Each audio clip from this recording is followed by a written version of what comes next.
Most conflicts don't start with shouting. They start with a small misunderstanding, a vague message, a tone that sounded off, or a moment when someone assumed the worst, instead of asking for clarity.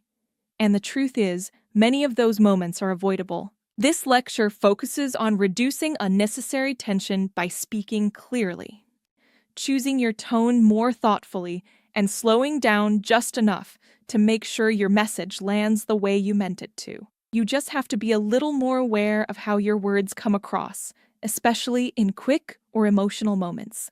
Objectives of the lecture. By the end of this lecture, you'll be able to spot the everyday ways miscommunication shows up. Use specific phrases that reduce confusion or emotional escalation. Adjust your tone and timing to match your intent. Avoid common triggers that lead to unnecessary friction, where misunderstandings usually begin. Misunderstood endings often aren't about what you say, but how and when you say it. They usually start with things like saying something vague, like, "we'll figure it out later." Using passive-aggressive phrases, like, "fine, whatever you want." Not being clear about expectations. Just get it done soon. Letting your tone slip at the wrong moment, even a rushed yap, can come off as dismissive. None of this means you're a bad communicator, but if you catch yourself falling into these patterns, it's a good moment to pause and clear the air. Miscommunication in the little moments often snowballs into bigger issues down the line. Use words that match your meaning. Sometimes we say things quickly just to keep the conversation moving. But when our words are vague, they leave space for misunderstandings and assumptions. For example, instead of saying, "that's fine," try saying, "that works for me." It sounds clearer and more intentional.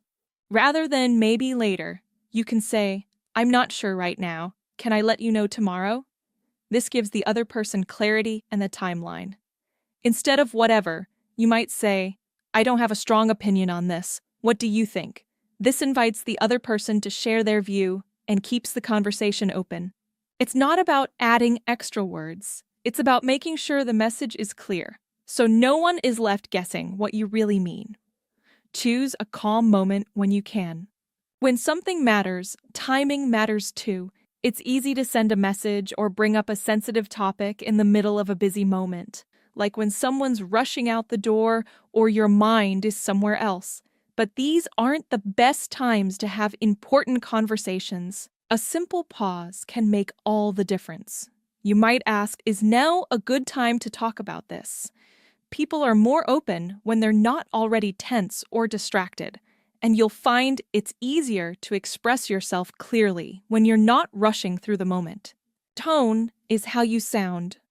You might say, "I'm not upset," but your tone says, "actually, I am." Your tone communicates emotions such as frustration, dismissiveness, distance, warmth, or openness. Try a simple exercise. Record yourself saying a sentence like, "I didn't mean it that way," in a calm versus stressed tone. You'll hear the difference, and so does everyone else. You don't need to fake a cheerful tone. Just slow down enough to match your mood with your words. Clarify before it escalates. When something feels off in a conversation, it's easy to assume the worst, but before jumping to conclusions, pause and ask for clarity. You can say, "Just to make sure I got you right, are you saying?"